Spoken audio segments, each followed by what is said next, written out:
Ngayong linggo sa Mabuting Balita, ginamit na Jesus ang isang napakagandang larawan na siya ang pintuan na daraanan ng mga tupa. Sa panahon noon, ang pastol ang mismong nagiging pintuan ng kulungan ng mga tupa.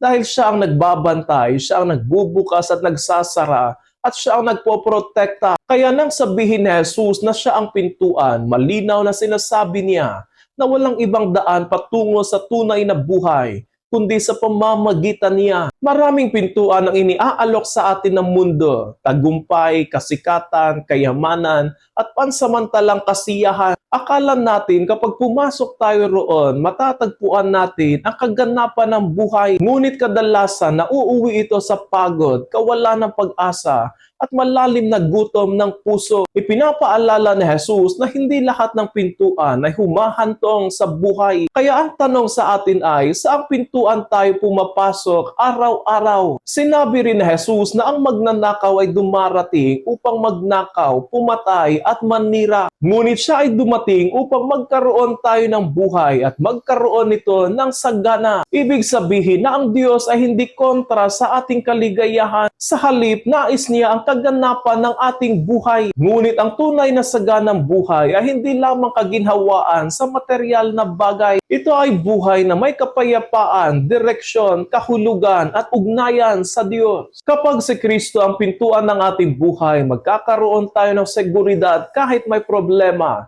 pag-asa kahit may pagsubok, at direksyon kahit may kalituhan. Hindi ibig sabihin na mawawala ang lahat ng bagyo at kahirapan na pinagdadaanan natin, kundi may katiyakan na nasa tamang daan tayo. Sapagkat ang pintuan na si Kristo ay hindi lamang pinapasukan natin, siya rin ang kasama natin sa paglalakbay. Mga kapatid, ang paanyaya sa atin ngayon ng Mabuting Balita ay piliin lagi si Kristo bilang pintuan ng ating buhay. Huwag tayong pumasok sa mga pintuan na maganda lang sa simula, ngunit nauuwi naman sa kawalan at pagkasira. Sa halip, pumasok tayo kay Kristo, manatili tayo sa Kanya, at sa Kanya natin matatagpuan ang buhay na tunay at kasiya-siya.